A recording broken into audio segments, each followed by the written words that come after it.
Un día más, un programa más, y aquí estamos con un invitado de lujo desde España. España, tenemos aquí al investigador privado y experto en criminología, uno de los mejores investigadores privados de España, es el señor Carlos García Barret, y nos va a hablar en el día de hoy sobre la investigación que viene haciendo del famoso caso del chef español Daniel Sancho, que es el hijo del famosísimo actor Sancho, y de Edwin Arrieta, un cirujano plástico colombiano que vivió durante un tiempo y hizo especializaciones aquí en Buenos Aires, Argentina, y que tristemente, bueno, Daniel Sancho, por algún motivo inexplicable, sin justificativo, le quitó la vida a Edwin Arrieta. Y a partir de esta situación, todo el desenlace mediático que se generó. Muy bienvenido, Carlos García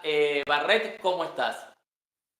Muy bien, buenas, ¿qué tal a todos? Encantado de estar contigo y de todos tus oyentes, evidentemente.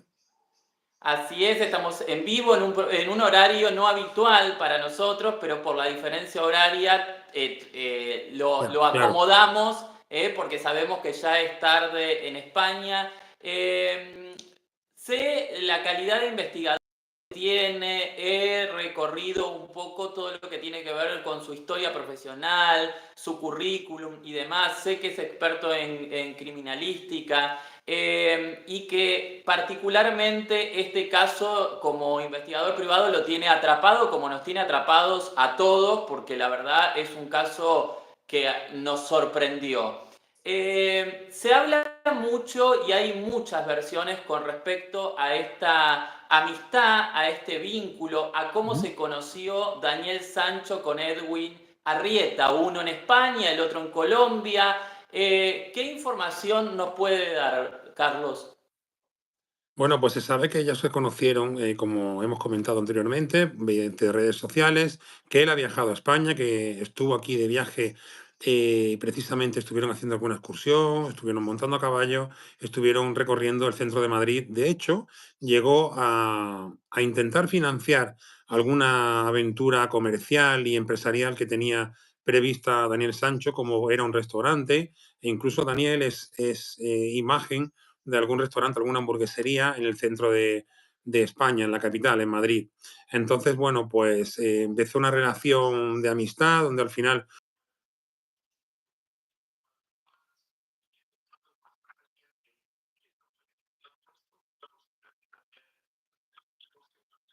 un negocio, perdón, entre los dos, por lo que se entendía que quizá, pues, tanto Edwin, que recorría parte del mundo trabajando con su profesión como cirujano plástico, y él como un chef, que tampoco era un gran chef, pero que evidentemente era la vertiente que él tomó profesional, pues entendía que posiblemente pudieran unir esa experiencia laboral y que quizá en el futuro pues pudiesen abrir algún negocio en la capital. Entonces, en este respecto, pues parece ser que Edwin le dio un dinero, le estuvo suministrando un presupuesto para poder llegar a tener algún contrato de algún negocio en Madrid, en la capital de España. Claro, se hablaba, parte de mi investigación periodística denota que aparentemente Daniel Sancho podría estar asociado con otra gente en un restaurante en Madrid, y se habla de que aparentemente el dinero se lo podría haber financiado el mismísimo Edwin Arrieta. Hablaban de que ya había un paso posterior donde aparentemente ya se querían poner un restaurante ellos mismos, donde iban a ser socios y no iba a haber involucrado a otra gente. O sea, Daniel y Edwin tenían intenciones de ponerse un restaurante. ¿Por qué Daniel Sancho decía ser chef cuando en realidad hay una versión que a duras penas había terminado la escuela secundaria, que no había encontrado como el norte, que había probado estudiar diferentes cosas, pero que nada llegó a atraerle lo suficiente? Y que bueno, que de repente se promocionaba como chef, pero ¿era verdaderamente chef o era un pseudo, un falso chef? Sí, se dice que es chef, pero evidentemente todo el mundo intenta crearse primero una imagen, luego en sus redes sociales y sus andanzas por el centro de Madrid, pues evidentemente él intentaba venderse como tal, pues para poder tener un futuro. Y luego también entendemos que tener en cuenta que evidentemente también es el padre de un actor muy conocido en España y su abuelo también es hiper conocido en España. Entonces, hablamos de dos actores. Estos dos actores son muy conocidos, como te digo, y entonces esta vertiente que tomó él como chef, pues evidentemente le avalaría el hecho de que viene de una familia con un linaje de famosos, ¿no? Luego, por otra parte, pues también hay que entender de que si tú eres una persona que ya vienes de un entorno cómodo, acomodado, de una familia que es muy conocida, ya no significa ostentosa, que tenga mucho dinero, sino que era muy conocida, el hecho de que él cree una profesión y que él se dedica a viajar por todo el mundo y que le reconozcan esa profesión, o sea, esa labor, evidentemente no lo van a tomar como un chef cualquiera de a pie, sino que él va a tener su prestigio. Entonces él se vendía como tal. Que fuese mejor o peor es otra cosa. De hecho, los útiles, cuando se habla de descuartizamiento y se habla de la compra previa de esos útiles para poder descuartizar, quizá con una premeditación o no, lo que se habla es de que él es chef y la defensa habla de que él como chef compró esos cuchillos para luego poder descuartizarle, según dicen la familia los abogados de Edwin. Pero luego, por otra parte, la defensa, como te decía, dicen que desde primera hora no entienden cómo pueden pensar eso cuando su profesión realmente es ser chef. Claro, estamos para decirle a la gente, tenemos público de México, de España, de Ajá. Argentina, de todas partes. Carlos, para explicarle a la gente, ellos se encuentran en un momento dado en Tailandia, tanto viaja por un lado Daniel como viaja por su lado también Edwin y se encuentran ahí. Se habla de que aparentemente primero había llegado Daniel a Tailandia y que Daniel Así espera es. a Edwin y que vamos, para aquellas personas que quizás no están al tanto, por el inicio de la tercera semana del juicio, sí, oral y público en Tailandia, donde las leyes son muy severas y hay riesgo de darle hasta pena de muerte en el caso de que se llegue a comprobar que en realidad hubo premeditación. Digo, no Exacto. sería nada raro pensar que hubo premeditación porque todos estos utensilios con los que después él acciona contra Edwin los compra el día previo al desenlace final. Eh, quiero que usted como investigador privado y como español que es, nos cuente si se hablaba de Daniel Sancho previo a esta situación. ¿Era una persona mediática? ¿Era una persona de la cual se hablaba? Digamos, por ser el hijo y el nieto de quien es, o no se sabía mucho de él. No, en absoluto. No era una persona mediática.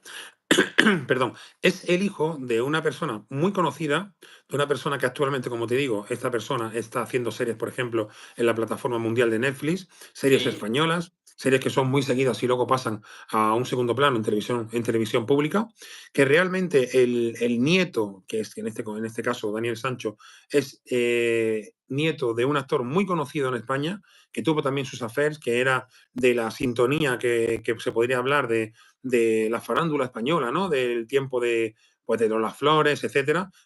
Y se entiende que él era una persona totalmente desconocida, aunque dentro de ese círculo de personas que sean pues, digamos, esas familias conocidas que estén en la capital, en Madrid, que puedan tener esa relación, sí se sabía quién era, pero luego realmente de cara al público no era una persona que era notoria. No, él iba simplemente por la vida, viajando, intentaba emprender, tenía ese sello de ser una persona conocida, pero luego realmente no era conocida de cara al público, sino que venía de un linaje, venía de una familia.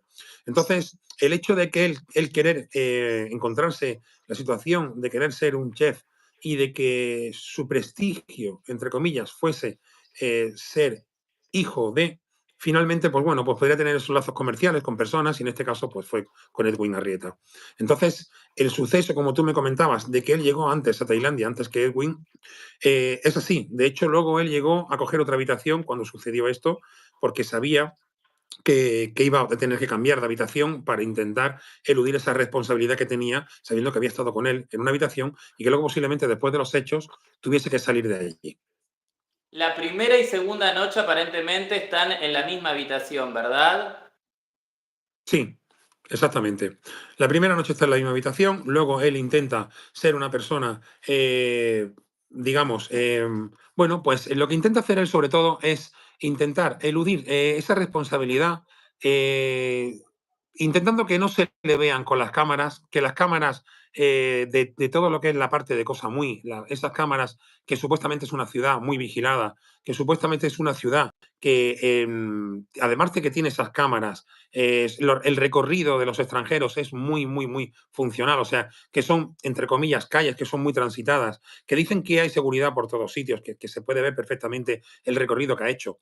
Esa es una de las bazas que la familia de Sancho y los portavoces dicen que cómo puede ser que se le diga que hay una premeditación cuando él realmente lo que ha hecho ha sido mostrar su cara, no ocultarse e ir directamente por todos los locales y por todas las avenidas pues a cara descubierta, que no ha utilizado ninguna gorra, que no ha utilizado nada y que lo normal aquí sería que esta persona se hubiese ocultado. Y entonces, en principio, si tú das una identificación en un hotel, si luego aparte de eso tú mismo eres una persona que no te tapas, que recorres toda la ciudad, que entras en un supermercado también sin taparte, etcétera, etcétera, el hecho aquí está en que ¿cómo entiendes tú que esta persona ha premeditado algo, entonces le falla su inteligencia? ¿Realmente lo premeditó? Y O sea, ¿qué podemos pensar? es probable que le falle su inteligencia. Es más, desde el momento que hizo lo que hizo, la verdad, no creo que hay otras escapatorias, me parece, ante una situación, pero la mente humana es muy terrible, ¿no? Cada Mira, mente, cada cabeza es un mundo. sí, mira, yo te podría decir que si yo hubiese sido la persona que hubiese, no sé, hubiese ocasionado esos hechos o que realmente hubiera visto en esa tesitura, lo primero que haría sería abandonar el cuerpo en la selva tal cual. O sea, si se ha dado un porrazo realmente en la cabeza, o sea, tiene una contusión en la parte occipital, donde esta persona, pues después de una discusión, ha sufrido, digamos, un traumatismo craneoencefálico, lo normal sería que tú cogieses ese cuerpo y te lo llevases no sé, a la selva, lo dejases allí o lo tirases entero. El hecho de descuartizarlo significa que tú posiblemente ya tienes unas bolsas, unos cuchillos, los metes en esa bolsa después de descuartizarlo, lo guardas en el frigorífico y lo vas sacando durante las primeras 24 horas. Lo que se entiende aquí es que tú como persona, que tú te ves en una situación tan ajustada, sería coger el cuerpo, llevártelo entero y tirarlo en la selva. Salir de esa habitación, irte a comisaría, poner la denuncia como él hizo, y con esa denuncia tú intentar justificar de que no sabes nada y que posiblemente pues, le hayan robado y que se ha ido sin despedirse, por lo cual tú no entiendes nada. Dejas allí su documentación, dejas allí su dinero y tú, digamos, eludes ese móvil que te llevaría a delinquir o a hacer ese supuesto homicidio involuntario, si ha sido un accidente, o asesinato con premeditación. Entonces, lo que entendemos aquí es que tú, evidentemente, si sales de esa habitación y haces descuartizado y has repartido todos los trozos de ese cuerpo, tanto en el vertedero como en un contenedor, como en el agua, en el mar, pues evidentemente es porque tú o tienes miedo o lo tenías ya premeditado. Claro, con su experiencia, Carlos, ¿usted cree que lo podía llegar a tener premeditado o que fue un suceso imprevisto y en esa locura él después termina decidiendo cortarlo en 15 trozos? Si no tengo mal la información, aparentemente en 15 partes lo cercenó. Sí, sí, aproximadamente. Los corta por las articulaciones. La única parte que no llega a encontrarse, que es la parte que aquí incide en bueno, todos los estamentos están diciendo lo mismo, tanto periodístico como en el juzgado, bueno, en todas las televisiones públicas, etcétera, en España están hablando de que lo que sí incidiría aquí, aparte de la autopsia, que evidentemente se sabe que está el cráneo, etcétera, yo he podido ver parte de esta autopsia, he podido ver parte, tengo los documentos, algunos de ellos, no todos, porque no es un caso que realmente sea mío. Yo normalmente cuando hablo de los casos es porque estoy involucrado en ellos, o sea, parte encargada de que la familia me han pedido a mí que investigue el caso, ¿no? Investigador del caso. En este caso me han requerido porque los abogados han sido compañeros míos también en otros casos. Somos personas que en España, pues al final convergemos en casos muy, muy similares. Y el problema que hay aquí es que no está el torso. El torso no está. Por lo tanto, saben que hay una camiseta, saben que esa camiseta presenta una serie de acuchillamientos, de puñaladas, Hay unas fotografías de ella que hoy precisamente ha salido a los medios de comunicación, pero lo que no tenemos es el torso. Por lo tanto, no podemos saber cuál es la causa de la muerte. Sabemos que pueden haber una contusión que ha sido occipital.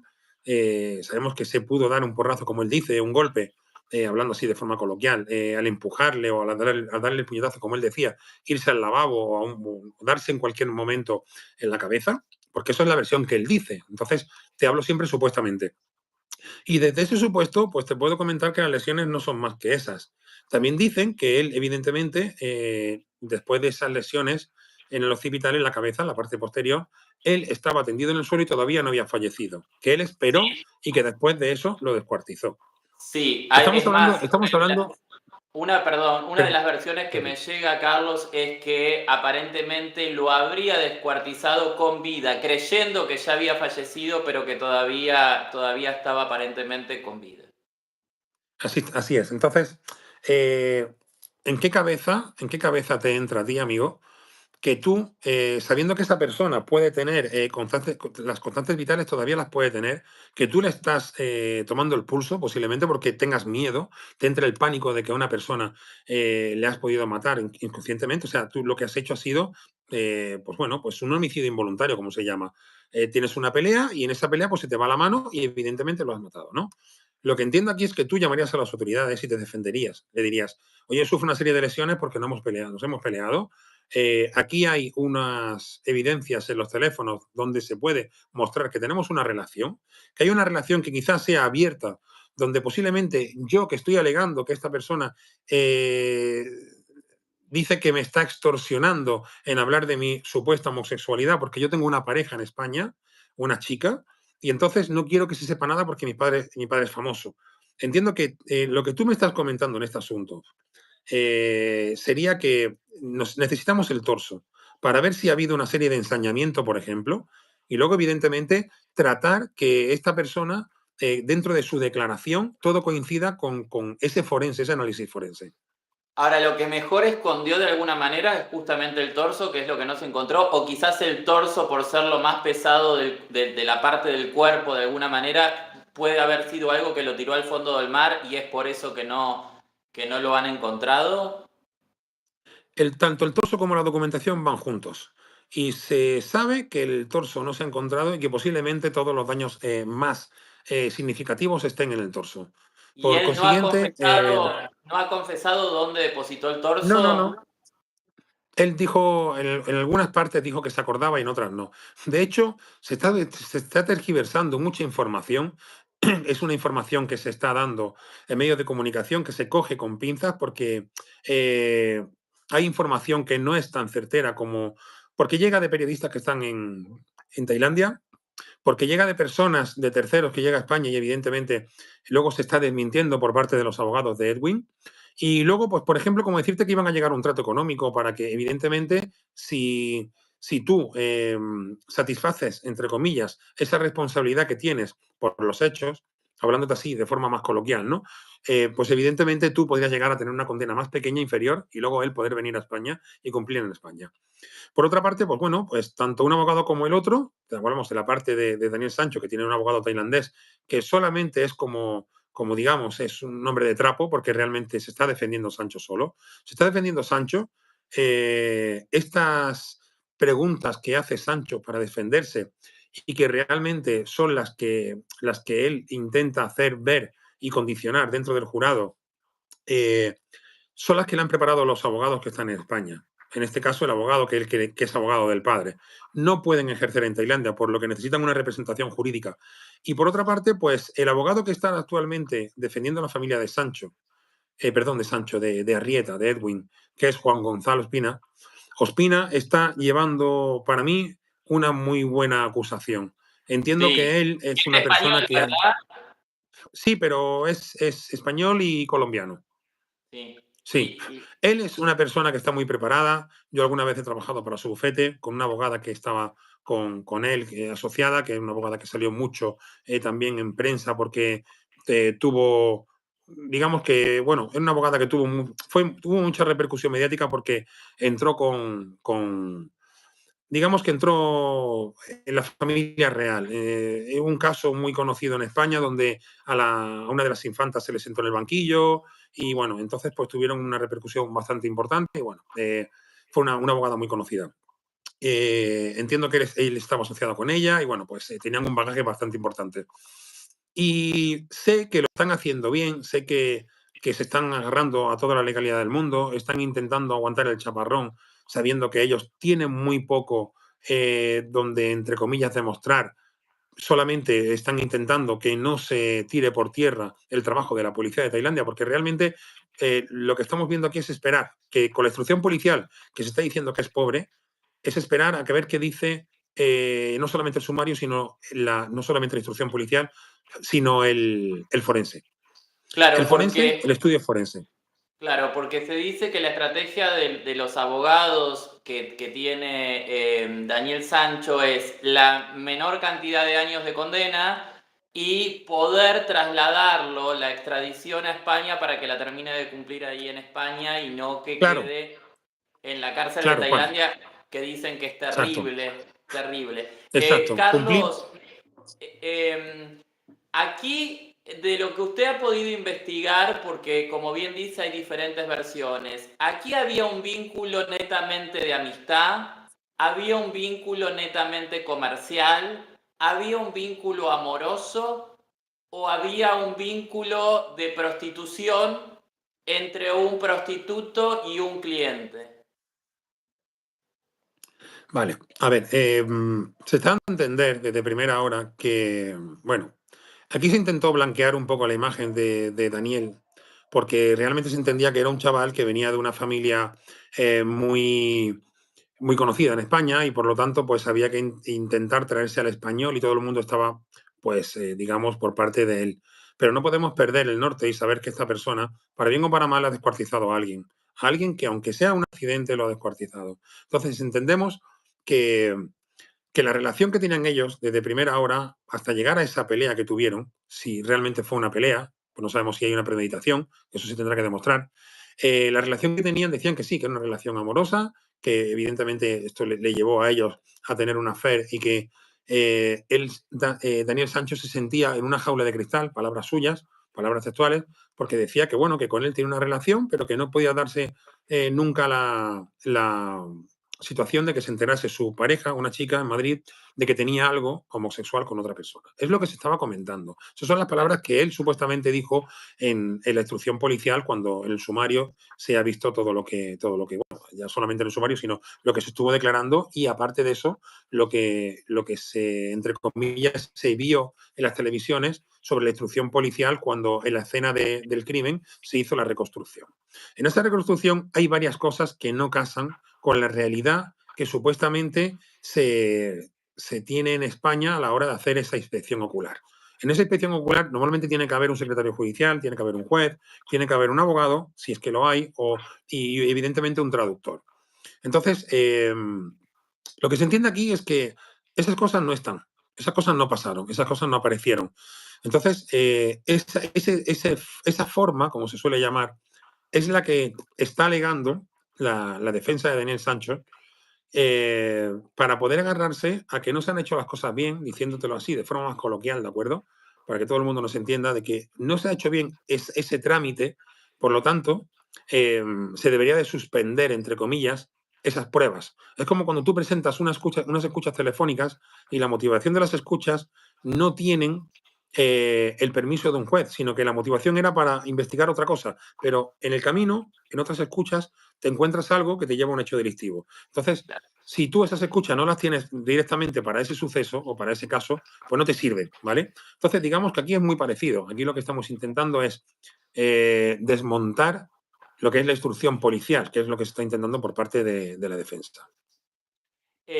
Aparentemente, según lo que habría declarado Daniel Sancho, él quiso terminar con el vínculo y a partir de ahí Edwin Arrieta lo empieza a amenazar diciendo de que no, de que lo iba a exponer, de que todo el mundo se iba a enterar que el hijo del actor Sancho era un homosexual, que iba a mostrar fotos e imágenes aparentemente que tenían íntimas y eso generó la pelea y la discusión. Lo cierto es también, Carlos, que es la única versión que tenemos porque tristemente Edwin no está como para poder contradecir, defenderse y demás. Ahora, Yes. la pregunta puntual que usted está especializado en criminalística y demás, digo, ¿con qué fin compró todos esos utensilios, la cuchilla y demás? Daniel Sancho, digo, tenía pensado de repente, no sé, cocinar, porque digamos, estaba en un hotel, no es que ni siquiera que estaba en un departamento que uno dice, bueno, va a preparar una carne asada, va a preparar algo. Digo, que usted Claro, parte, desde ese olfato investigativo que tiene, sí, a ver, ¿qué cree que pudo pasar esa compra? parte de la defensa, como decía antes, va relacionada con esto. O sea, hay que demostrar una premeditación. Esa premeditación, supuestamente, se cae cuando ellos dicen que evidentemente él no se ha tapado en ningún momento para poder comprar. Él sabía que había cámaras, él estaba acostumbrado a ir allí, a Tailandia, pero él sabía que había cámaras, él realmente, no sabemos si lo sabía o no, pero realmente va destapado. Compra los cuchillos. Se está diciendo que en el sumario no viene ningún cuchillo, que en el sumario no se habla de ningún cuchillo, que la policía se encontró un cuchillo, pero no sabemos si realmente el cuchillo se encontró o no y tiene que ver con eso. Estamos viendo que hay una cuchillada en la camiseta que se ha encontrado y que se ve perfectamente en la instrucción que es de una hoja grande, de un cuchillo que posiblemente sea de cocina, pero dicen que no coincide porque no se han encontrado esos vestigios de ADN. Entonces, debemos de saber que, por otra parte, tenemos la versión que siempre están dando en que todos los útiles, como bolsas de basura, como el cuchillo, como cuerdas, etcétera, no tienen nada que ver, sino que eran pues todo lo normal para poder cocinar en lo que es el día a día de un chef. Por lo tanto, él iba a preparar una comida cuando tuviesen el encuentro, etcétera, etcétera, y esa es la versión que quieren dar los peritos, que están en este caso por parte de la defensa de Daniel Sancho. Si es cierto o no es cierto, eso se tendrá que demostrar. Evidentemente son matices y quizás sí sean condicionantes para ver si realmente hay una premeditación, que es lo que engrosaría esa condena. Pero luego, por otra parte, debemos de ver que eh, para mí el kit de la cuestión estaría en que estaba Daniel Sancho esperándole para, digamos, pelearse con él o realmente se abalanzó sobre él cuando entró a la habitación. ¿Cuánto tiempo transcurre en esa muerte y cuánto tiempo tarda él en salir de la habitación una vez descuartizado e ir a tirar todos los trozos de él, ¿no? Entonces, esto sucedió aproximadamente a las 4 de la tarde. Él estuvo 24 horas, durmió como unas 3 horas y pico, 4 horas, y salió otra vez de nuevo a tirar más trozos. Y luego hay matices que dentro de lo que sería la psicología o la psiquiatría forense, por ejemplo, sabemos que la inspección ocular llegó un momento que él estando nervioso, eh, como cualquier persona, él intentaba disimular, nunca se derrumbó, siempre estuvo muy participativo, pero llegó un momento que cuando se abrió el frigorífico, él sí se veía un poco abajo. Pero luego, sin más, él pidió poder ducharse y se duchó justamente en la ducha donde había descuartizado el cuerpo y que donde supuestamente con agua tibia limpió la sangre para que se fuera. Él lo relató así. Entonces, ¿hasta qué punto esa premeditación puede ser real cuando ves que estas formas que no son normales de una persona corriente, ¿no? Digámoslo así, pueden llevarte a pensar que tengas, no sé, una tranquilidad, un sosiego? Yo no podría dormir, realmente. Yo no podría dormir. Yo, una vez que descuartizo un cuerpo, me tengo que ir. Me tengo que ir, tengo que tirarlo al mar, tengo que hacer algo, no sé, pero yo no puedo conciliar el sueño, por mucho cansancio que tenga. O sea, tú te puedes ir. Él logró dormir. Habla aparentemente en su testimonio, dice que tardó 3 horas en descuartizar el cuerpo, según la información que tengo. Esto para poner en Sí, contexto, Carlos, estamos hablando porque hay gente que se ha ido sumando, estamos en vivo, es lunes 22 de abril de 2024, estamos con el investigador privado y experto en criminalística Es una de las personas más famosas en lo suyo en España, es el señor Carlos García Barret y tenemos el privilegio de tenerlo aquí en nuestro programa. Agradecemos a todas las personas que se están sumando. Tenemos a Regina69, a Neri Reynoso, a Gloria Reyes, a Lau RF. Muchísimas gracias por estar y acompañarnos. Según lo que yo he podido recabar en mi investigación, Carlos, esto sucede el lunes 31 de julio. Ellos llegan a Tailandia, o por lo Sí, menos quien llega fue Daniel Sancho, como dijimos, después llegó Edwin. El martes primero están juntos, ¿sí? El 31 estuvieron juntos, el 1 de agosto estuvieron juntos. Ese 1 de agosto, Daniel Sancho va a comprar un cuchillo, aparentemente, una sierra, detergente y otros utensilios a una tienda allí en Tailandia. sí, sí, sí, correcto. Pasan el día juntos, pasan la noche juntos y el día miércoles 2, el día miércoles 2, aparentemente Daniel Sancho asesina al cirujano Edwin Arrieta. Ahora, el jueves 3 de agosto, ante el silencio del cirujano para con su familia, que dice que llamaba a sus padres y a su hermana entre 2 y 3 veces por día, que era una persona muy, muy familiar, muy Familiar. cariñoso, Sí. la hermana le llama la atención y evidentemente la hermana sabía de la existencia de Daniel Sancho porque dicen que lo ubica por redes sociales. ¿Esto es así? Sí, exacto. Exacto. De hecho, se suele informar la familia de saber quién es y se sabe que tenían entre comillas, un conocimiento, ¿no? De quién podía ser esta persona. Eso es lo que quedaba. Incluso había unas transacciones económicas que también llegaban a saberse. Sí, porque aparentemente se hablaba de que le daba una cuantiosa suma mensual. Exacto. Se encontró una cantidad también de dinero que se decían que eran, no sé si decían que eran $80.000, que era bastante importante. Creo que al final fueron 7.000. De hecho, él tenía como creo que dijeron que tenían como unos $800 en bucks, los tenía en cambio para poder moverse y que el dinero se quedó allí en la habitación y que, bueno, no llegó a cogerlo Daniel Sancho. Entonces, bueno, toda esa información sí se le iba trasladando a su familia. De hecho, lo tenían más o menos ubicado todo, sabían que estaba allí en Tailandia. Y bueno, posiblemente todo esto, evidentemente, es algo que nos haga entender poco la premeditación. Es real, o sea, yo no voy a defender nunca un asesinato, tampoco defiendo un comportamiento. El comportamiento que tuvo Daniel Sancho, como te vuelvo a repetir, a la hora de descuartizar un cuerpo, si ha sido un asesinato, ha sido un asesinato.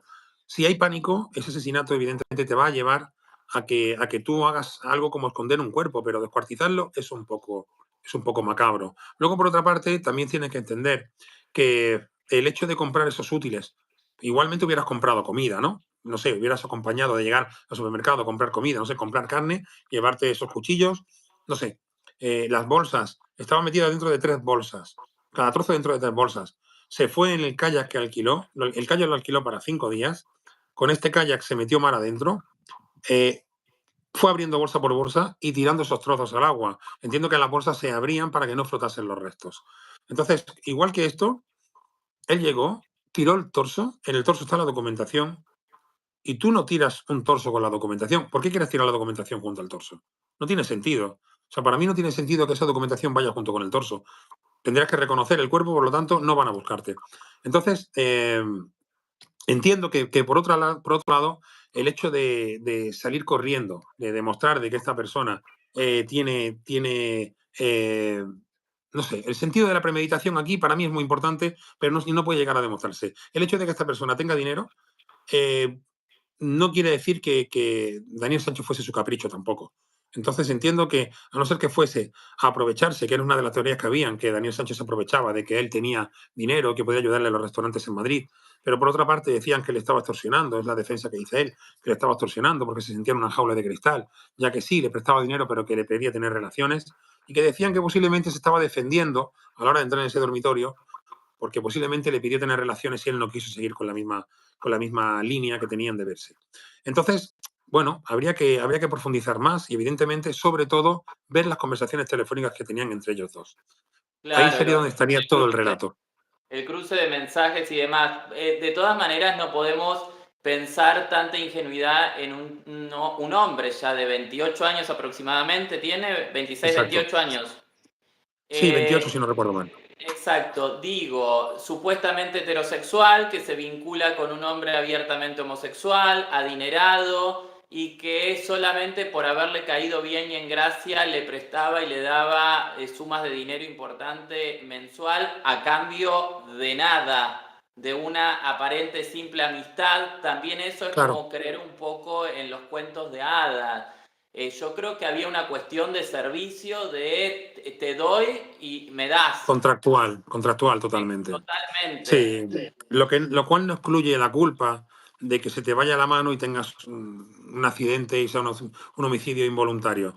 Pero volvemos a hablar que la premeditación se coge con pinzas porque, aunque no tenga peso lo que dice la defensa, porque para mí el hecho de que tú compres unas bolsas o unos cuchillos para cocinar y finalmente la finalidad de esos útiles, pues es como si tú vas, no, o sea, dicen mucho, esos útiles dicen mucho. Es como si tú vas a comprar sosa cáustica, por decirte. ¿Cuándo utilizas tú a diario sosa cáustica o cuándo utilizas tu cinta americana y cuerda? O sea, tú compras cinta americana y compras cuerda, pero si tú la compras en conjunto con otras cosas, se entiende que la vas a utilizar quizá para hacer algún arreglo en tu casa o en el coche o tal. Pero si compras solamente, compras una pala, compras cinta americana y compras cuerda, es sospechoso, evidentemente. O sea, estás portando los útiles que posiblemente sirvan para esconder un cadáver. Entonces, es algo muy banal, es un ejemplo muy burdo, pero realmente es así. O sea, es así. No podemos decir que no sé, que sea condicionante y que realmente sea lo que estamos viendo. Se agarra a eso la defensa porque no tiene mucho más donde agarrarse. Lo que sí es Totalmente. cierto es que no tenemos unas causas de la muerte. Eso sí es cierto. Y por ahí sí se pueden agarrar. El hecho de que tampoco exista el torso también se pueden agarrar. Claro. Pero ya, digamos, él confiesa, él confesó, a confesión de Evidentemente, parte, relevo de prueba en algún punto dicen en evidentemente. lo jurídico, digo, que él ya es un asesino confeso, es un asesino confeso. Habría que ver cuál Claro, fue realmente el móvil de ese que lo llevó a hacer semejante atrocidad. claro. Carlos, ¿qué dice su padre? ¿Qué dice su madre? ¿Qué dice la familia de Daniel Sancho a nivel, digamos, mediático, allí en los medios? Sé que usted ha estado convocado por varios programas de televisión para hablar justamente también de este caso. Sí, los principales programas de televisión en prime time están dando estas noticias y además las están dando con una rigurosidad bastante importante. Lo que pasa es que muchas veces la información viene un poco tergiversada porque no siempre es clara y no siempre viene desde la fuente. El problema que tenemos aquí es que esta información, cuando ya viene desde allí y viene por terceros, se suele coger con pinzas y luego se va, digamos, se va aportando más cosas para darle más forma. El problema que tenemos aquí es que desde primera hora hubo un aluvión de periodistas. Cuando llegaron a la isla, desbordó un poco la atención del juzgado. O sea, el juzgado vio que realmente tenían un problema porque se estaba poniendo en entredicho la justicia de Tailandia. El abogado que venía representando a Daniel Sancho no era una persona que pudiese trabajar allí. Entonces, cuando vieron que no había una visa de trabajo, los echaron para atrás a todos. Eso fue lo que ocurrió. Entonces, fue muy difícil poder mandar esa información desde Tailandia hacia España. Fue muy difícil, por lo que se ha tenido que hacer todo de otra forma y ahora, a espera del juicio, se han ido preparando visas de trabajo, se han ido aportando información desde allí y se ha podido conseguir el sumario. El sumario finalmente se ha filtrado. Se hizo por parte del juez, se hizo un llamamiento a todos, a letrados, a asociados, asesores, portavoces, a todo el mundo, de que no podría salir de allí la información de ninguna forma o se emprenderían acciones legales. El sumario finalmente sí se ha filtrado y se ha podido enseñar en los medios de comunicación, e incluso hay personas que han llegado allí, han estado dentro de la sala y luego han vuelto a España y han hablado de esas noticias. Entonces, no está bien, evidentemente no está bien, pero por otra parte sí podemos decir que la información que se ha sacado desde dentro de la sala es veraz. Sabemos que Daniel Sancho, está defendiéndose él solo, De hecho, hay imágenes y hay testimonios de que el abogado, que es de oficio de tailandés, se ha quedado dormido en la sala, de que él mismo estaba defendiéndose porque veían que incluso la traductora, en este caso, le decía una palabra cada X minutos, o sea que no traducía todo lo que le preguntaban, él no sabe lo que hay. Decían que por estar dentro de prisión tanto tiempo, él habla inglés, está perfeccionando su inglés y que él quiere que le traduzcan en inglés y que entendía que se estaba jugando mucho, pero que él sigue aguantando la primera versión que dio. Su primera versión es que él no tenía traductor, que él lo que dijo fue coaccionado, entre comillas, porque se supone que algunas de las palabras que él dijo no se casan. Y luego el primer abogado que tuvo tailandés, dice que en ningún momento él ha dicho ciertas indicaciones que le han vuelto a preguntar. ¿De acuerdo? O sea, le están defendiendo igualmente y están creyendo su versión. Otra cosa es que el jurado luego allí no crea realmente lo que él dice o lo que están exponiendo sus portavoces. Por otra parte, decirte que según gente que vive en Tailandia, españoles que están allí en Tailandia, incluso gente de Tailandia que vive en España, que son muy conocidas en Tailandia y en España, dicen que esto ya está más que sentenciado, que seguramente este juicio tenga que ser así, tenga que producirse porque legalmente él tiene derecho a la defensa, pero que ha habido una falta de respeto muy grande hacia este país, que la justicia en este país funciona de una forma muy diferente a la europea o a la americana y que evidentemente pues no van a ceder en ningún momento. Ellos entienden que hay un respeto, hay un protocolo, unas formas, saben que tienen que estar sentados con las manos sobre las rodillas, no pueden llevar cierta vestimenta, etcétera, etcétera. O sea, hay un protocolo muy acentuado y por igual, pues el comportamiento de la sala debe de ser como ellos lo hacen. Carlos, ¿qué dice el padre? ¿Qué ha dicho mediáticamente el padre ante esta situación en estos meses que se viene suscitando? Esto casi a un año en breve, ¿eh? En agosto se va a cumplir un año de este hecho. El padre ha hecho declaraciones en los medios. ¿Cómo se ha manejado? Porque en un momento dado fue muy criticado la primera Exacto. declaración que hace saliendo del juzgado del penal ahí en Tailandia, acompañado aparentemente por un abogado español, que creo que debe ser este que usted Sí, menciona, que no tenía sí, permiso y demás, hizo una declaración exactamente. que no fue bien recibida por el público. Sí, el problema que hubo aquí es que desde primera hora, desde el principio, el padre intentó que el morbo del periodismo no emborronase el suceso o la defensa de su hijo, ¿no? O sea, que no mintiese sobre el suceso, que el hijo tuviese todo el derecho a su defensa y que luego, por otra parte, pues que el periodismo no tergiversase ninguna forma de dar la noticia. Entonces, él intentó ser demasiado taxativo, intentó ser demasiado contundente a la hora de dar explicaciones, no las quiso dar y prácticamente pues, le dio carpetazo a todo el mundo. Le recomendaron que actuase de una forma más natural, que hablase con la prensa porque se le podía ayudar y luego, por otra parte, que, que hablase con la prensa y que le diese algún indicativo, que le diese siempre alguna información para que ellos mismos le pudiesen apoyar, porque luego se iba a hablar bien de él y de su hijo en la prensa nacional de aquí de España. Entonces, esto cambió, porque también incluso se fue haciendo una tournée, se fue haciendo una, no sé, una gira por todos los medios de comunicación por parte de los portavoces, dando explicaciones en las cuales pues entendía que se le quería blanquear la imagen y de que fue en defensa propia y que había que traerse a este chaval para España para que cumpliese una condena pues en una cárcel más normal y no una cárcel tercermundista. Entonces se habló de que allí la justicia era muy, digamos que había mucho lucro, había mucho, bueno, que pagando posiblemente pues fuese todo más fácil. Se entendía que era de esa manera, dieron a entender de que había corrupción, dieron a entender de que la justicia allí, entre comillas, era tercermundista y tuvieron que aflojar, tuvieron que empezar a hablar de otra forma. Eso pasó en los medios de comunicación, donde se dieron cuenta que no podían ser así, que tenían que intentar tener un respeto. Salió un señor que es muy conocido en España, que es un señor que trabaja con animales, que vive en Tailandia, que se llama Fran Cuesta, le dicen Fran de la jungla, tiene un programa en España muy conocido, es una persona con mucho sentido común, él vive en Tailandia con su mujer tuvo un problema, le cogieron con un poco de droga, creo que fue solamente 1 gramo de cocaína, fue un hecho que fue muy sonado, entonces la metieron en la cárcel, estuvo muchísimo tiempo en la cárcel porque decían que era traficante, cuando realmente no fue así.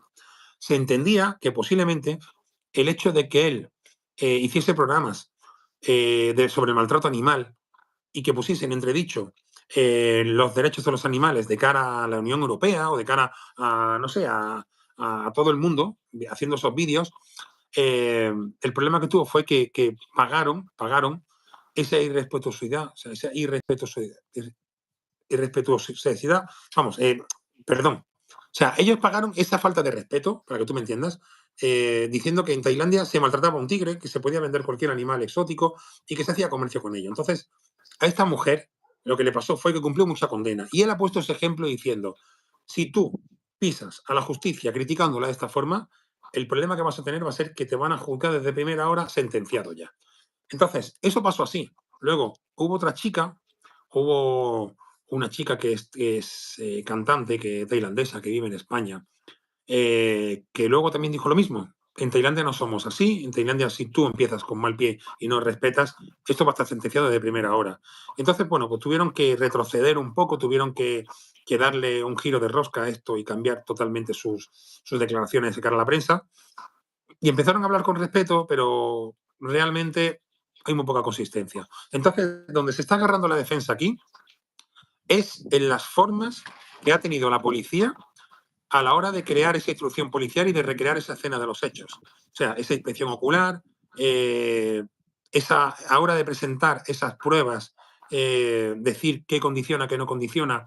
Y bueno, en la parte de criminalística, la parte de investigación, que es la que yo entiendo más, evidentemente tienes que cuestionar y tienes que evidenciar muchas cosas y tienes que dar a entender con pruebas. Si no tienes pruebas, no se sustenta. Por lo tanto, se están agarrando a la forma jurídica, donde la inspección ocular no fue, digamos, de forma correcta, para que tú me entiendas. Por otra parte, pues las declaraciones, no había una asistencia de un traductor, por lo que se entiende que pueden escribir lo que ellos quieran porque él no sabe lo que está hablando y no sabe lo que están escribiendo. Y por otra parte, pues evidentemente el hecho de tener una asistencia jurídica, o sea, un abogado que esté presente siempre, en todo momento. Entonces, esos derechos que le corresponden al acusado, pues están faltos en este caso. Y bueno, os lo explico así de esta forma para que, bueno, lo entendáis un poco, ¿no? Y que realmente veáis que la parte de la defensa de Daniel Sancho iría por esos derroteros. Carlos, tengo la información, pero quería si usted me lo podía corroborar o no, porque quizás es Sí. errónea, que la novia se presenta como testigo en favor de quien era su novio en ese momento, de Daniel Sancho.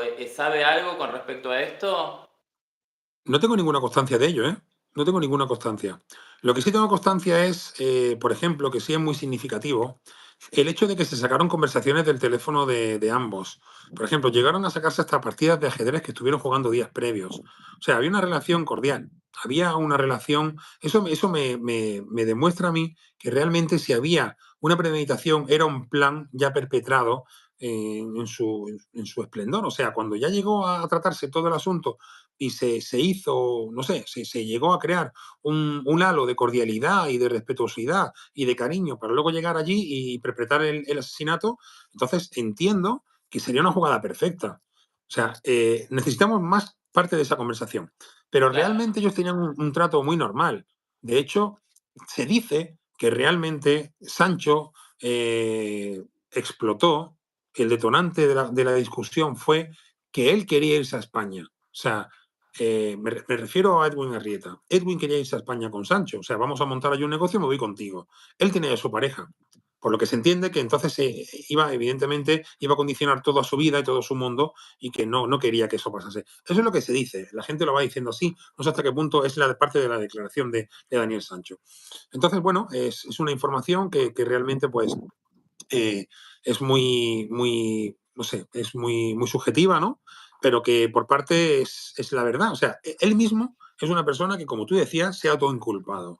Porque evidentemente él ha descuartizado, están todo lleno de vestigios. Hablamos de dactiloscopia, de huellas dactilares, hablamos de sangre, hablamos de todas las pruebas de ADN. Y evidentemente yo he podido ver esas fotografías. Incluso están sacando unas fotografías en blanco y negro, que son las que están en el sumario, pero se han filtrado también unas fotografías que están a color, que las tengo yo en mi posesión, pues las he podido ver y evidentemente no se han publicado. Pero que se puede ver perfectamente qué tipo de cortes, si hablamos de un análisis, hablamos de qué tipo de cortes, hablamos qué que la forma de trocear es de un cocinero.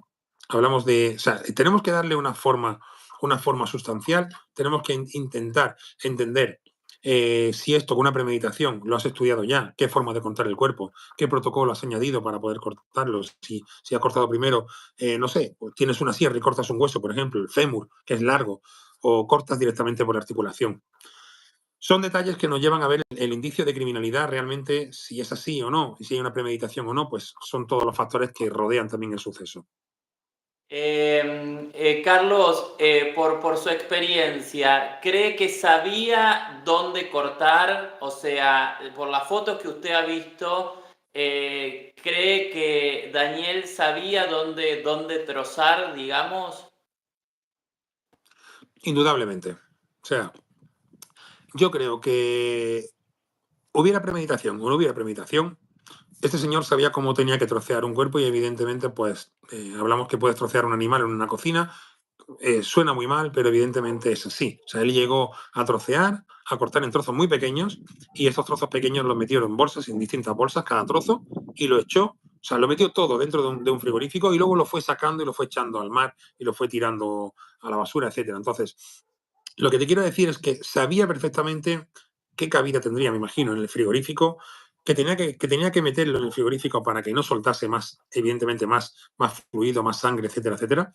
Y que luego, por otra parte, pues hay cosas que no se han dicho, que se van a decir dentro de esa instrucción, donde está también en la parte forense, que, que dicen que evidentemente por el golpe en el occipital no murió, por la parte trasera de la cabeza no murió, que también tenía laceraciones en otras partes del cuerpo. O sea, si hay una pelea, normalmente pues había sido un accidente, le ha dado un puñetazo, ha caído hacia atrás y se ha desnucado, como se suele decir coloquialmente.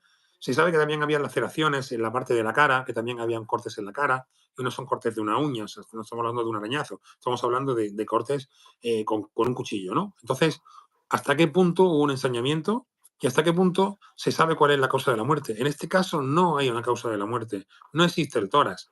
Se puede escapar perfectamente de una condena más agravada, ¿no? Diríamos, una condena más importante, donde, donde a lo mejor lo que pide la defensa es que simplemente haya pues un maltrato a un cadáver, que es lo que están intentando defender. O sea, esta persona, como no ha declarado delante de un abogado, como no ha declarado de la inspección ocular delante de un secretario judicial y de un juez, como su versión no es válida ya que no estaba acompañado de estas personas, y luego por otra parte no se puede demostrar los hechos, puesto que no hay un torso, vamos a intentar sacarle con la pena menos, con la pena menor, con la más leve, que en este caso la pena más leve sería el trato o el maltrato a un cadáver, ¿de acuerdo?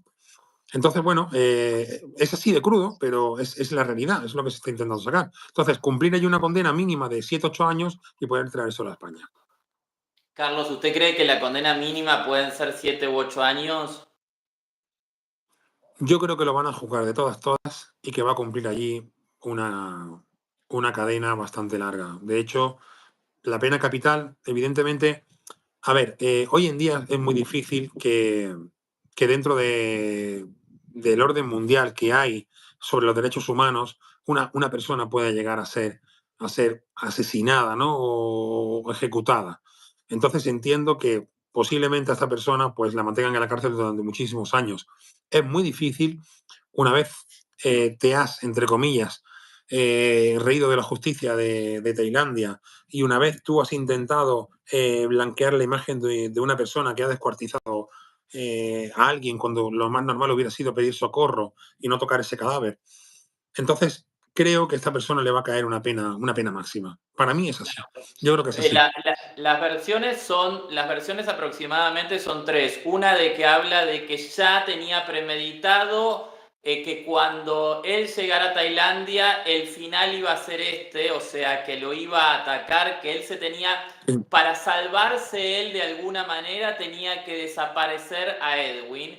Otra de las versiones es que llega todo perfecto y pasa algo, hay alguna charla donde a él se le ocurre deshacerse de Edwin, y hay otra de las versiones que habla de que fue un suceso imprevisto, porque aparentemente Daniel Sancho también estaba como con... lo que se habla es de que Edwin se pudo haber querido defender, como que quizás no lo tomó de sorpresa, no lo atacó por la Sí, espalda, como que la discusión esta aparente que relata Daniel Sancho pudo haber existido porque en el momento que va a hacer la denuncia dice que a los policías le llamó la atención un poco que tenía él también como algunas especies de rasguños, de lastimaduras o exacto. algo.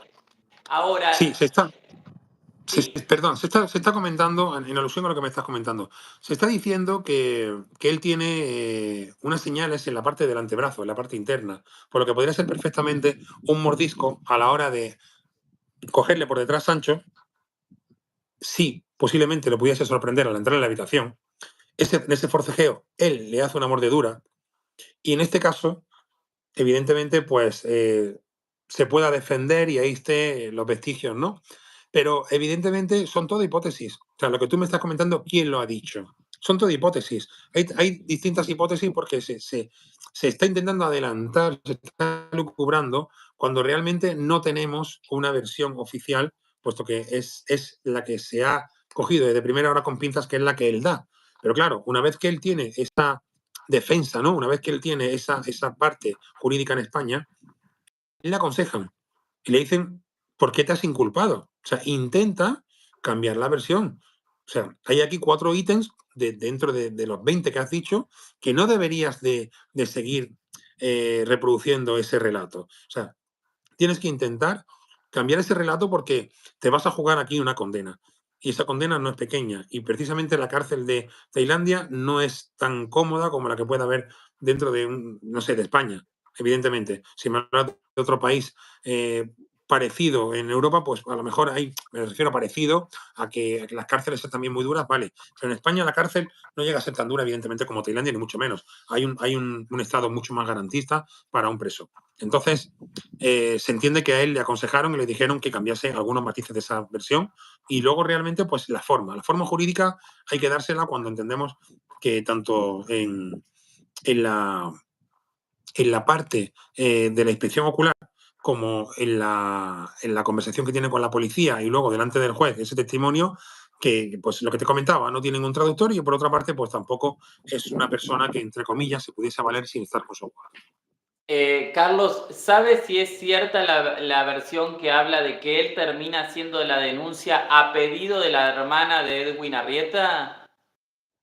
No, no te entiendo. Explícame Eh, eso, perdón. la información que yo tengo, que aparentemente la hermana, una vez que el hermano hizo silencio, que no se comunicó con la familia, se ¿Mm? comunica a través de las redes sociales con Daniel Sancho, le pregunta por su hermano, Daniel Sancho dice que le perdió Correcto. el rastro y ella Ujú. le dice, bueno, por favor te pido, estamos desesperados, no sabemos nada de mi hermano, hace día y medio, te pido que hagas la denuncia por desaparición, Sí, a ver, y que sí, sí, sí. aparentemente a pedido de la hermana de Edwin Arrieta es que Daniel Sancho accede, digamos, a hacer la denuncia. Sí, ¿Esto sí, es sí. aparentemente así? Sí, es cierto. De hecho, a lo mejor algún matiz por ahí se puede escapar, pero sí es así. De hecho, el abogado que tienen desde primera hora, bueno, pues aquí ha habido un baile de abogados y de eh, representantes por parte de ambas partes, ¿no? Evidentemente, la familia de Edwin se está dando a entender de que Edwin era una persona que mantenía económicamente a toda su familia. Se entendía también que le pasaba una pensión que en la parte donde vivían la familia de Edwin se dice que es un pueblo donde el cambio a la moneda, pues él con poco que pasase podría mantener a la familia y era el sustento familiar. Entonces es una de las partes que la acusación particular va a tener muy en cuenta a la hora de dar ese relato también de la culpabilidad, ¿no? Y de la premeditación. Y luego, por otra parte, pues se entiende también que el abogado que tenían en España, que creo que era de Sevilla, pues cambió y al final finalmente llamaron a Juan Ospina. Y Ospina pues ha cogido el testigo y para mí está haciéndolo muy bien. De hecho, ha intentado entrar con muy buen pie, ha intentado ser una persona muy coherente, muy cauta a la hora de dar cualquier información. Evidentemente también lo ha hecho de una forma muy tenaz porque ha intentado que no se le escape nada a la hora de dar no sé, alguna indicación que, que ha tenido que a lo mejor responder con algún tipo de acusaciones. Por ejemplo, la parte contraria estaba diciendo que Juan Ospina no podía trabajar con la acusación particular y evidentemente sí está con la acusación particular. Todo traspasa, todo siempre mediante una participación de abogados tailandeses, pero él sí está nombrado como acusación particular. Él enseñó en prensa que tenía ese papel, cuando la otra parte, la parte Sancho, no pudo hacerlo porque realmente no les dejaron. Y tienen un abogado que les representa, pero como se suele decir, es un hombre de trapo, ¿no? Es una persona que está ahí de figurante, pero que realmente pues es Daniel la persona que se está defendiendo. Claro, sí, además tiene muy buena reputación Ospina y con muy buenos resultados siempre, cada vez que agarra un caso. ¿Cree en esta situación que una vez que lo condenen puedan llegar a concederle la extradición o cree que realmente va a tener que cumplir la condena en Tailandia? Pues creo que realmente esto va a ser un punto de inflexión. O sea, él puede hacer perfectamente de cabeza de turco. O sea, él perfectamente puede ser una persona que cree una jurisprudencia, que cree una situación que realmente aún no se ha dado, que sí han habido otros presos en Tailandia, que a lo mejor, pues, que como en cualquier país, han acudido, por decirte, a Colombia y los han cogido con tráfico de drogas y han cumplido condena en una cárcel muy importante. Me refiero importante al hecho de que es una cárcel tercermundista y que han cumplido allí una condena pues, para satisfacer su deuda, ¿no?, penitenciaria. Pero por otra parte, el hecho de que se haya hablado tanto y de que sea un juicio tan mediático, ha hecho que, por ejemplo, parte del gobierno de España tome medidas para que esta persona pueda ser eh, no extraditada, pero sí tener una garantía de que cumpla una condena que no sea tan mala en Tailandia. Lo cual no quiere decir que años que le diga al juez en Tailandia, que es evidente. Pero por otra parte, entiendo que aquí lo que se tiene que mirar sobre todo es la garantía del preso, ¿no? No tiene por qué ir a una cárcel tercermundista, evidentemente, pero sí tiene por qué ser juzgado con el hecho que le corresponde, con las opciones que él ha tenido, ¿no? Con esos hechos que se han acontecido. Entonces, lo que creo es que él va a cumplir una condena ejemplar. Creo que va a ser el ejemplo no sé, él va a ser realmente en la cabeza de turco. Para mí esa es la impresión que me da. O sea que se le vienen momentos y años duros. ¿Se sabe aproximadamente cuándo puede llegar a finalizar el juicio? Porque vuelvo a repetir, estamos iniciando la tercera semana de juicio. Pues bueno, creo, se estaba diciendo que posiblemente, bueno, ahora hay más testigos. De hecho, fue una chica, la chica del supermercado, iban a ir más testigos, la chica que le alquiló, que le vendió el kayak, que bueno, él lo quería alquilar para 5 días, decían que se lo había comprado, parece ser que es mentira, que lo alquiló para 5 días. ¿Por qué alquilas un kayak para 5 días? ¿Por qué matas a una persona y coges la habitación de al lado? ¿Qué te da a ti que pensar eso, Max? ¿Hay una premeditación? O sea, si tú te pones a pensar, te paras a pensar, tú sales del país, te da tiempo a salir del país, no tienes por qué quedarte allí. No coges la habitación de al lado, en el mismo establecimiento, pones una denuncia y te vas del país. Te pones en contacto con la familia, le dices a la familia que lo normal sería buscarle, pero que no entiendes que le haya pasado nada y que pues tú estás solo en la isla y que te has ido. Eso sería lo normal. Y poner la denuncia y irte, pero no quedarte allí. Entonces, bueno, a él le Sí, hicieron un qué juego. raro, Carlos, qué raro que rápidamente no tomó un vuelo y se regresó a España. Exacto. Es una psicología inversa, es una trampa de cara a la policía. De hecho, la policía no lo hizo mal. Es verdad que la instrucción policial es muy pobre, pero la policía no lo hizo mal. La policía le dejó que actuara y luego fueron a por él. Lo que tenemos aquí, evidentemente, es que él mintió sobre algunas cosas, pero entiendo que es por el pánico. No sé, el hecho de descuartizar para mí es muy significativo. El hecho de despedazar el cuerpo también. Pero luego hay otra cosa que te digo, Max. El hecho de que tú trocees el cuerpo y lo tires en distintos sitios, ¿por qué? Tienes más opciones a que encuentren el cuerpo, ¿verdad? O sea, prefiero tirar el cuerpo en una ciénaga que no lo van a encontrar nunca, o que se lo coman las alimañas, pero lo que no entiendo es que tú tú puedas trocear el cuerpo a sangre fría, meterlo en bolsas, meterlo en el frigorífico, como hemos dicho anteriormente, y que luego tú alquiles un kayak para tirarlo al mar, al vertedero, etcétera. Es mucho más fácil encontrar esos trozos. Y en el medio irte a dormir, descansar, o sea, una actitud totalmente como normal, Exacto. digamos. Fue, rentó el kayak. Digo, de repente, se hablaba de que estuvo a punto de lograr el crimen perfecto, que algunos dicen, usted debe saber mucho de esto, que el crimen perfecto en realidad no existe, pero No me lo parece. dicen que estuvo a punto de lograr, digamos, que esto no se descubra. No, no, no, ni mucho menos. O sea, desde primera hora la policía tailandesa lo tenía en el punto de mira. Lo que tardó en poner la denuncia, la policía tailandesa le puso en el punto de mira. De hecho, ya empezaron a hacerle un seguimiento, pidieron todas las cámaras. O sea, fue poner la denuncia y pidieron todas las cámaras. O sea, esto no es así. Desde primera.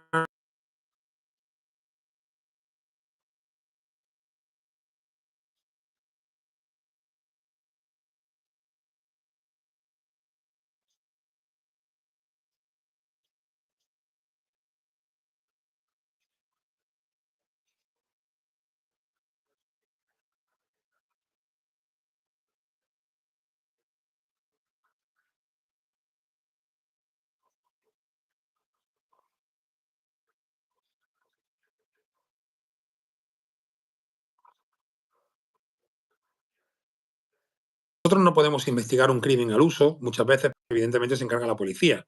Yo soy detective privado, aparte experto en criminalística, pero como detective privado no podemos investigar un delito perseguible de oficio. Lo que sí podemos hacer es, en un delito o, entre comillas, en un crimen que no se ha podido demostrar, la familia sí puede contratar una segunda oportunidad, puede contratar a un detective para tener esa segunda oportunidad y que busque eh, algo como, por ejemplo, darle una motivación al juez para que reabra el caso.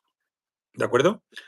Entonces, te podría decir que cuando me han preguntado eso, he dicho que realmente no existe, para mí no existe el crimen perfecto. ¿Por qué? Porque la casualidad te puede llevar a que sea perfecto el crimen. Evidentemente, yo, por ejemplo, pues te puedo decir que tú vas andando por el campo y que tú ves a una persona, por ejemplo, que te debe muchísimo dinero, que ha hecho que se arruine tu familia, coges un palo grande, una estaca, lo matas con la estaca y luego quemas ese palo, no sé, te lo llevas cerca y le prendes fuego al palo. ¿Cuál es la motivación? No la encuentras. ¿Cuál es el móvil? No lo encuentras. ¿Por qué te ubica allí? ¿Por qué te ubica allí en el monte y lo ubican a él? A lo mejor tú has dejado el teléfono en el coche, ¿me entiendes o no? Entonces, están diciendo que no se escucha. Sí, no sé, a ver, sí, pero algunos dicen que sí, ya se escucha bien, no sé, a ver, se está escuchando, quienes estén y quienes estén escuchando digan a ver si es un problema general o es un problema de los aparatos de cada uno. Sí se escucha, dicen aquí, sí se escucha. Vale, Hay estupendo. gente que, Es hay que gente también, escuchan, hay veces que dice no se escucha y en realidad se escucha, o sea que... sí, o su eh, aparato. Bueno, pues lo que sí. te quería comentar es eso, ¿no? Que para mí el hecho de que tú prepares un asesinato, el hecho de que tú prepares un asesinato o un homicidio, es el hecho de que tienes siempre la posibilidad de que algo te salga mal. Pero cuando es una casualidad, evidentemente, tú intentas, no sé, ¿cómo te puedo decir? Intentas hacerlo rápido e irte. Y realmente, pues es la oportunidad. Es como si tú vas por la calle y te encuentras una cartera en el suelo. La coges y te vas. Otra cosa es pensar, robarle la cartera a esa persona, seguirle, premeditar e intentar preparar la escena y luego robarle la cartera y que no te vean. Ahora, te encuentras la cartera en el suelo directamente. Al final la motivación es el dinero, pero tú no tenías ninguna motivación, te la has encontrado, has tenido fortuna. El hecho de que tú vayas por el campo, de que te encuentres a esa persona que te debe dinero, que tú ya has dejado el teléfono en el coche para hacer no sé, una caminata de 20 kilómetros, no quieres llevar nada, quieres disfrutar del campo y te encuentras a esa persona, das la vuelta, coges un palo, lo matas y le prendes fuego al palo y lo dejas allí. Las huellas en mitad del campo, llueve, etcétera. Se pierde todo vestigio. Tú coges tu coche y te vas. Estás en el campo, no hay cámaras, no llevas teléfono móvil. ¿Cómo van a saber quién ha sido?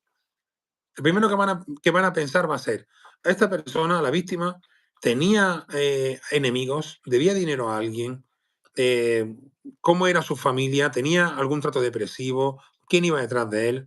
Mira, hay aquí un caso en un pueblecito por aquí cerca, que dicen que una chica salió a pasear en bicicleta por una de las inmediaciones y que se la encontraron semidesnuda y la bicicleta la encontraron tirada. El cuerpo se lo encontraron a los 9 días.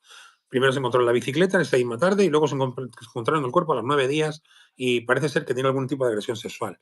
La policía no hizo bien el trabajo, no demostraron que había habido una agresión sexual, no demostraron tampoco eh, cómo se le mató. Fue una contusión que decían que había sido con una piedra posiblemente.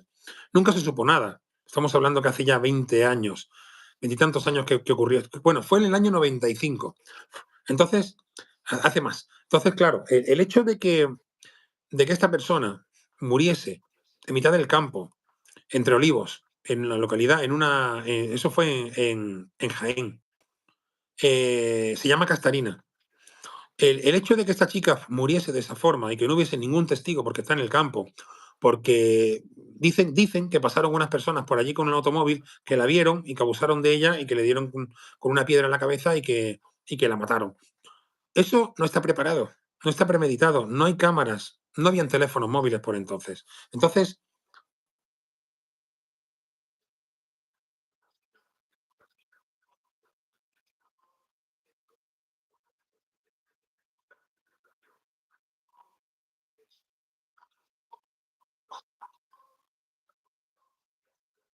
Claro.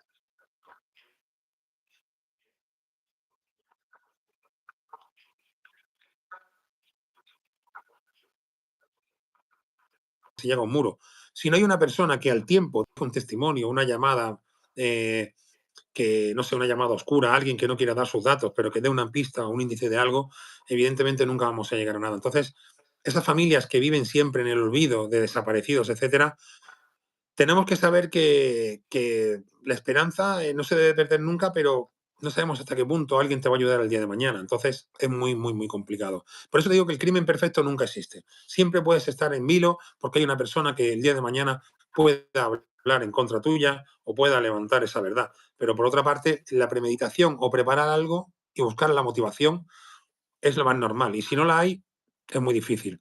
Sí, o crees que nadie te vio cuando estabas haciendo lo que estabas haciendo y de repente por algún motivo alguien te vio, alguien te grabó, alguien escuchó algo, o sea, Ujú. es muy difícil. Pero, a ver, como bien dice, no le pueden dar ni siquiera emoción violenta porque una cosa es quitarle la vida a una persona, pero tras habérsela quitado, Sí, o sea, cercenarlo, cortarlo ya eso estamos hablando de algo que lo pensó. O sea, digo, no cortas a un ser humano en 15 partes y no tienes un segundo para decir qué estoy haciendo, me detengo, esto es una locura. Entonces, emoción violenta tampoco entraría dentro del caso este y que se supone que la emoción bueno, violenta no hay premeditación.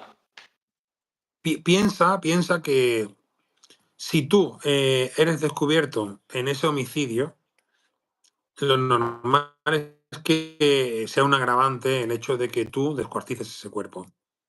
Pero si no te cogen, evidentemente tú has descuartizado el cuerpo y lo has tirado, pero claro, tú puedes encontrar un trozo, un pie, un tal.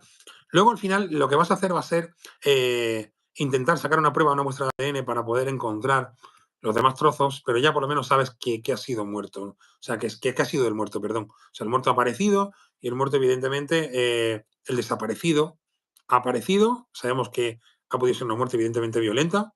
Pero por otra parte, si te han cogido en el homicidio y saben que lo has descuartizado, pues entonces la condena va a ser mayor. Entiendo que se debería de haber entregado a esta persona, que evidentemente debería de haber pedido un amparo, no declarar nada, decir, mira, esto fue una pelea. Evidentemente, en esta pelea, pues hubo un accidente y se ha sido un homicidio involuntario. Y lo siento mucho, me entrego, pero no voy a declarar más. Luego te defiendes, pero ahora que lo han cogido, porque desde primera hora sospecharon de él, y luego se sabe que han encontrado el cuerpo y cuál puede ser el tipo de asesinato, pues evidentemente van a por él. Otra cosa es lo que te estoy diciendo. El hecho de, el hecho de poder demostrar cuál ha sido la causa de la muerte y el hecho de evidentemente saber qué tipo, si ha habido ensañamiento o no, o sea, qué tipo de puñaladas, si está el cuchillo, si el golpe realmente en el occipital fue causa de la muerte o no. Es muy complicado, en este aspecto es muy complicado. Entonces, las llamadas de teléfono que tienen entre ellos, eh, si hubo una preparación de una coartada, el hecho de que luego, por otra parte, se sepa que cogió una habitación al lado, o sea, justamente en el mismo hotel, que luego, por otra parte, alquilase el kayak para 5 días. No sé, habría que casarlo todo, pero a mí con lo que me quedo no es con la premeditación, sino con el hecho de que si realmente fue un asesinato o realmente fue un accidente, es con lo que yo me quedo. Y creo que va a cumplir una condena máxima y va a ser ejemplar. Para mí es mi opinión y creo que fuera de las hipótesis que hemos estado barajando, creo que concluiría con eso. Bien. Quiero agradecerle muchísimo. Estamos en vivo para la gente que está aquí, que nos está escribiendo, que están, bueno, dejando todo tipo de mensajes. Ya le digo, Carlos, que tiene hasta un fan club porque dice aquí qué bonitos ojos tiene, qué guapo es el investigador. Bueno, la verdad que no solamente evidentemente lo ven como profesional, sino que lo ven como hombre también, que no está mal. Que así sea, somos seres Muchas humanos, gracias. así que le están dejando mensajes muy agradables. Quiero agradecerle que nos haya tomado la invitación para la Un entrevista. placer. Nos gustaría muchísimo, ya sea por este caso o por otros casos también muy interesantes, de otro estilo, que han sucedido también en España y que han tomado relevancia a nivel internacional, invitarlo en otra oportunidad. Así que le agradecemos muchísimo, ¿eh? Le agradecemos muchísimo que nos haya acompañado en el día de hoy, lunes 22 de abril de 2024. Estamos para las personas que se fueron sumando casi al final del programa con el investigador privado y experto en criminalística español, ¿sí? Carlos García Barret. Ustedes lo pueden agregar a sus redes sociales. Sus redes sociales, ¿cuáles son, Carlos? Pues mi nombre es Carlos García Barret, pero realmente salgo como Carlos G. Barret, con dos R's y dos T's. Mucha gente, evidentemente, es un apellido inglés y mucha gente se confunde. En mis redes sociales, sobre todo en Facebook y en el canal de YouTube, pueden ver tanto esta entrevista que va a ser evidentemente publicada, como otro tipo de asuntos que llevo muchos casos así. Normalmente suelo tocar más casos a la orden del día que casos fríos. Busco también ayudar a personas, a familias, pero los casos fríos llevan mucho tiempo y yo, gracias a Dios, pues tengo bastante trabajo y bueno, me ocupa muchísimo más tiempo. Tengo un equipo conmigo de personas que son expertos en informática, que tocan el tema de telefonía móvil. Tocamos también casos, evidentemente, fuera en el extranjero y estamos actuando en muchos territorios donde entendemos que podemos ayudar. Pueden ver mis redes sociales y escribirse al canal. Es meramente informativo, no me dedico al YouTube, y bueno, es un placer más, de verdad, es un placer. Cuando me invitaron a tu programa dije que sí, que me encantaría y es un placer y el día que quieras, pues repetimos sin ningún tipo de problema, de verdad. Perfecto, muchísimas gracias. A ver, simplemente quiero preguntarle algo. En el caso de que alguien quiera contratarlo a usted, sus servicios, junto con su equipo, pero de repente no viva en España, que sea de otro Sí, país, ¿existe la posibilidad, por ejemplo, no sé, alguien que tiene dudas si el marido le es infiel y quiere descubrir si el marido le está siendo infiel o entiendo. viceversa, algún hombre que quiere saber si su mujer le está siendo infiel? O diferentes tipos de casos que se pueden suscitar de la mano de un buen y profesional investigador privado. ¿Existe la posibilidad, existe la posibilidad que lo puedan contratar más allá o solamente trabaja en Sí, España? sí, sí. No, sí, tenemos, actualmente estoy trabajando también en Miami en algún caso. Estamos trabajando al unísono con algún compañero que lo metemos dentro del informe pericial que hacemos y hace trabajo allí, o viajo yo directamente a Miami y bueno, se está hablando de trabajo fuera, evidentemente, exactamente igual que si fuese aquí. Hacemos una investigación donde recabamos información y traemos el caso al país donde se lleve, ¿no? Entonces, entendemos que la jurisdicción es detective donde sea el caso, por lo que entendemos que al final el modus operandi o la información o la investigación se recrea con profesionales del sector, pero sobre todo se ratifica en juicio con el profesional que esté allí. Esto es uno de los casos o de las explicaciones que se entiende también sobre los peritos con respecto al caso de Tailandia. Los peritos que hay en España que están en el caso no pueden ratificar allí en Tailandia, pero sí pueden dar las explicaciones que quieren pertinentes como testigos. Entonces, bueno, mi correo electrónico, si quieren se lo puedo dar, mi correo electrónico Claro. es, lo puedo decir para que la gente, si no, si quieres después lo apuntas, es información@spyinvestigación.com. Información@spyinvestigación.com, o sea, spyinvestigación.com. Y bueno, Bueno, si quieres, pues luego lo puedes dejar escrito y nada, igualmente, pues cualquier persona, si nos contactan contigo, será siempre un placer. bien. Muchísimas gracias, Carlos García Barret.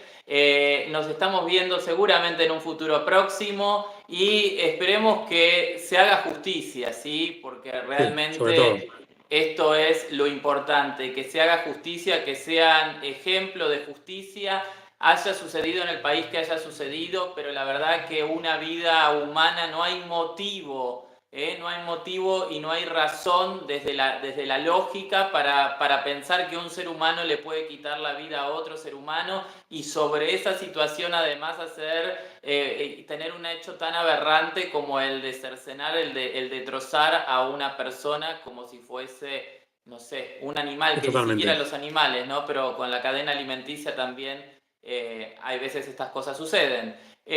Así Cierto. que un montón de mensajes. Si le escribo con arroba, a ver si le escribo con arroba. Sí, es información@spyinvestigación todo junto.com. Bien. Aquellas personas que lo hayan anotado, después en futuros programas lo pueden replicar en el chat para que si hay alguna persona que necesita contactarse con el investigador privado, lo pueda hacer perfectamente a través de ese mail o también de sus redes sociales, Instagram y demás. Dicho esto, agradezco muchísimo y nos estamos viendo en breve, Carlos. Muy bien, compañero, pues muchísimas gracias y ha sido un auténtico placer. Un placer. Nos vemos y me despido de todo mi público. Muchísimas gracias. Gracias. Muchísimas gracias a todos. Nos vemos ahora en una próxima emisión en un rato. Muchísimas gracias. Gracias.